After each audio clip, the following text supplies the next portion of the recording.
Big to organization. अब organization क्या होती है, जब डिफरेंट लोग होते हैं वो मिलके एक ग्रुप के अंदर इकट्ठा हो जाते हैं, उनका पर्पस काम का एक ही होता है। जिस तरीके से अगर हम देखें स्कूल्स वगैरह, इसका पर्पस क्या है, एजुकेशन प्रोवाइड करना, यूनिवर्सिटीज़ हर लेवल की एजुकेशन को प्रोवाइड करना। इसी तरीके से हमारे पास हेल्थ सर्विसेज सेंटर्स आ जाते हैं, हमारे पास और भी जितने भी गवर्नमेंट के चैरिटी सेंटर्स, जितनी भी इस तरह की चीज़ें हैं उसको हम ऑर्गेनाइजेशन कहते हैं।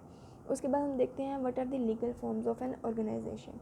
लीगल फॉर्म किस तरीके से एक ऑर्गेनाइजेशन को मिलती है, इन कॉरपोरेशन के थ्रू। इन और कॉरपोरेशन क्या होता है, ये ऑर्गेनाइजेशन को ऐसा मेथड जो ऑर्गेनाइजेशन को आइडेंटिटी प्रोवाइड करता है। ये हमें बताता है कि इसके के कब एक ऑर्गेनाइजेशन जो होगी वो लीगल तौर पे एग्जिस्ट करेगी, कब रजिस्टर होगी। इसके अंदर हम क्या करते हैं, रजिस्टर करते हैं अपनी ऑर्गेनाइजेशन को, ताकि हर कोई उसको जाने।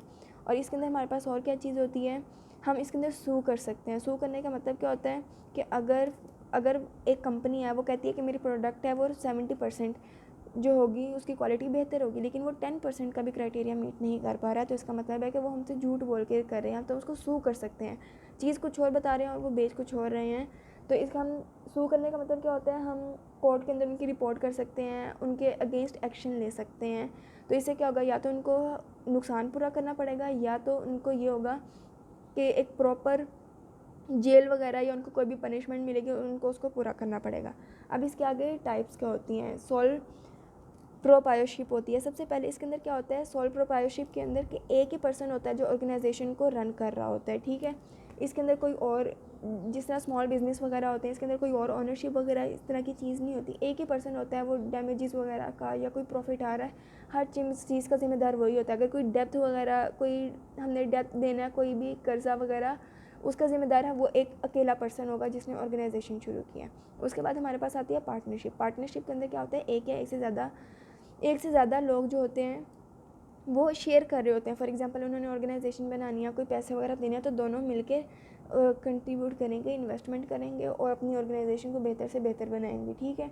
इसके अंदर लीगल एग्रीमेंट्स होते हैं कि अगर फ्यूचर के अंदर कोई डिसीजंस वगैरह लेना है, या कोई हमने प्रॉफिट वगैरह आए हैं उनको शेयर किस तरीके से करना है, कोई झगड़ा होता है उनको रिजॉल्व किस तरीके से करना है, या अगर फ्यूचर के अंदर हमने पार्टनर्स को ऐड करना है, या इन केस हमने अगर अपनी डिज़ोल्व करनी है पार्टनरशिप को, किन रूल्स के ऊपर होगा, ये दोनों मिलकर डिसाइड करेंगे, ठीक है। उसके बाद ये देखेंगे कि कितना टाइम कौन देगा ऑर्गेनाइजेशन को।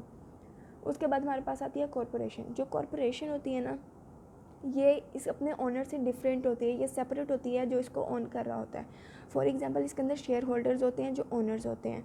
अगर कोई नुकसान होता है कॉरपोरेशन के अंदर, तो जो शेयर होल्डर होते हैं वो इसके ज़िम्मेदार नहीं होते हैं। इसके शेयर होल्डर के अंदर बोर्ड ऑफ डायरेक्टर्स होते हैं और वो डिसीजंस ले रहे होते हैं जो हमारे शेयर होल्डर्स होते हैं उनकी बेस पर। शेयर होल्डर्स अब क्या होते हैं, शेयर होल्डर्स वो लोग होते हैं जो शेयर्स को ऑन कर रहे होते हैं। फॉर एग्जांपल अगर मैंने कोई शेयर ऑन किया है, अब हमारी ऑर्गेनाइजेशन के अंदर, कॉरपोरेशन के अंदर जो मेन हिस्सा है वो इन्होंने ख़रीदा हुआ है। आगे जो इनको हैंडल कर रहा है वो कौन कर रहा है, डायरेक्टर्स। डायरेक्टर्स इनकी बेस के ऊपर डिसीजंस लेते हैं, मीटिंग वगैरह होती है, शेयर होल्डर मीटिंग करते हैं, उसके अंदर डायरेक्टर को चूज़ करते हैं। हम आगे जाके डिटेल में देखेंगे किस तरीके से मीटिंग्स वगैरह होती हैं और किस तरीके से डिसाइड किया जाता है। उसके बाद हमारे पास आ जाती है कंपनी। जो कंपनी होती है ये नंबर ऑफ़ शेयर्स के अंदर डिवाइड होती है, इसके अंदर शेयर होल्डर्स होते हैं। अब इसके अंदर जो होते हैं शेयर होल्डर, वो ज़िम्मेदार होते हैं कि वो कंपनी का कोई भी नुकसान हो रहा होता है ना, उसके अंदर ये अकाउंटेबल होंगे, ठीक है। हर एक का कॉमन पर्पज़ होता है कि कंपनी के अंदर अगर हमने कोई सॉफ्टवेयर डेवलप करना है तो हर एक का मकसद ये होगा हमने सॉफ्टवेयर डेवलप करना है, लेकिन उसके आगे उनकी स्किल्स डिफरेंट होंगी। कोई यूआई डिज़ाइनर है, कोई बैकएंड का काम कर रहा है, कोई किस तरीके का एक सॉफ्टवेयर का, लेकिन एंड उनका एक मकसद क्या है, उन्होंने सॉफ्टवेयर बनाना है। उसके बाद हम जो कंपनीज़ होती हैं इंडिपेंडेंटली एग्जिस्ट कर रही होती हैं, इनकी जो ओनरशिप होती है नंबर ऑफ़ शेयर के अंदर डिवाइड होती है। जितने ज़्यादा शेयर्स होंगे उतनी ज़्यादा ओनरशिप, परसेंटेज ओनरशिप की उस पर्सन को मिलती है। शेयर होल्डर्स हैं, एक के पास 3 शेयर हैं कंपनी के, एक के पास 2 हैं, तो ज़्यादा परसेंटेज जो होगी ओनरशिप की वो उसको मिलेगी जो जिसके पास 3 शेयर्स हैं। उसके अलावा हम देखते हैं कंपनी की टाइप्स। कंपनी की 4 टाइप्स हैं, एक पब्लिक, प्राइवेट, लिमिटेड और अनलिमिटेड। पब्लिक कंपनी क्या होती है, पब्लिक कंपनी वो होती है जिसके अंदर हम अपने शेयर जो हैं हम पब्लिकली शेयर दे सकते हैं, सेल कर सकते हैं, ठीक है। उसके बाद हमारी जो मंथली इनकम होती है वो 5 लाख से ज़्यादा होती है। और इसके अंदर कोई लिमिट नहीं होती कि कितने मेंबर्स आएंगे, जितने मर्जी मेंबर्स इसके अंदर आ सकते हैं। इसकी एग्जांपल है oil and gas public limited company, और इसका ज़रूरी होती है कि इसके नाम के आगे पब्लिक लिमिटेड कंपनी ज़रूर लगे, ठीक है। अगर वो नहीं लगाते तो इसका मतलब वो पब्लिक कंपनी नहीं है। ये उस वक्त होगा जब हम इनकॉर्पोरेशन वाला प्रोसेस कर रहे होते हैं, वहाँ पे जब रजिस्टर करेंगे तब पब्लिक लिमिटेड कंपनी के तौर पर इसको हम व्यू करवाएंगे, उनको आइडिया अपना शेयर करेंगे। उसके बाद प्राइवेट कंपनी कौन सी होती है? प्राइवेट कंपनी ऐसी होती है जिसके अंदर हमने शेयर को नहीं दे सकते, पब्लिक के अंदर शेयर सेल नहीं कर सकते। और इसके बाद मंथली इनकम होती है वो 1 लाख होती है, और इसके 200 मेंबर्स होते हैं, 200 से ऊपर मेंबर नहीं हो सकते। इसकी एग्जांपल है हबीब बैंक लिमिटेड। उसके बाद हमारे पास आती है अनलिमिटेड कंपनी।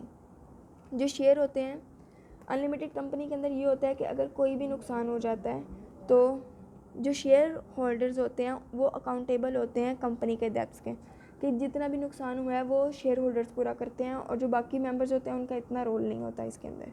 अब जो लिमिटेड कंपनी होती है इसके अंदर क्या होता है? लिमिटेड बाय शेयर्स और बाय गारंटी। गारंटी के अंदर क्या होता है? ये नॉन कमर्शियल पर्पस है, जिस तरीके से मैंने बताया था ऑर्गेनाइजेशन की एक एग्जांपल थी चैरिटीज़, ये उनके लिए होता है। और इसके अंदर अगर लॉस हो जाता है, अगर कोई चैरिटी वगैरह है, ठीक है, अगर कोई चैरिटी वगैरह के अंदर नुकसान हो जाता है, हमें फ़ंड्स आए लेकिन वो फ़ंड्स पता नहीं किधर चले गए, लॉस हो गई या कोई फ्रॉड करके चला गया, तो इसके अंदर हर मेंबर जो उस ऑर्गेनाइजेशन का हिस्सा है, उस कंपनी का हिस्सा है, वो थोड़ी थोड़ी रकम करके, फॉर एग्जांपल अगर 1 लाख का नुकसान हुआ है 1 लाख का, तो सब मेंबर्स थोड़ी थोड़ी अमाउंट करके पे करेंगे और वो जो है नुकसान उसको पूरा करेंगे, ठीक है। उसके बाद हमारे पास है लिमिटेड बाय शेयर्स। इसके अंदर ये बिज़नेस वगैरह के अक्सर अंदर होता है। इसके अंदर हम देखते हैं liability of each share holder is limited to the amount individually invested, कि जितना, फॉर एग्जांपल यहाँ पे बताते हैं 3 शेयर होल्डर्स हैं, इसके पास 3 शेयर हैं, और 1 शेयर होल्डर है उसके पास 2 शेयर हैं, ये 3 शेयर का ज़िम्मेदार है और ये 2 का ही है, इतनी परसेंटेज इनकी ज़िम्मेदारी की भी आएगी, ठीक है। अगर डेप्थ वगैरह कोई आ जाता है, कर्जा होता है, तो ज़्यादा कर्जा ये देगा क्योंकि इसके 3 शेयर्स हैं, और ये थोड़ा कम देगा, ये कि नहीं देगा ही नहीं देगा, लेकिन उसके लिहाज से परसेंटेज कैलकुलेट होती है। इसकी एग्जांपल होती है कॉरपोरेशन। ये हमारे पास सारी उसकी 4, पहले हमने देखा ऑर्गेनाइजेशन, उसकी टाइप्स, और उसके बाद कंपनी और उसकी टाइप्स।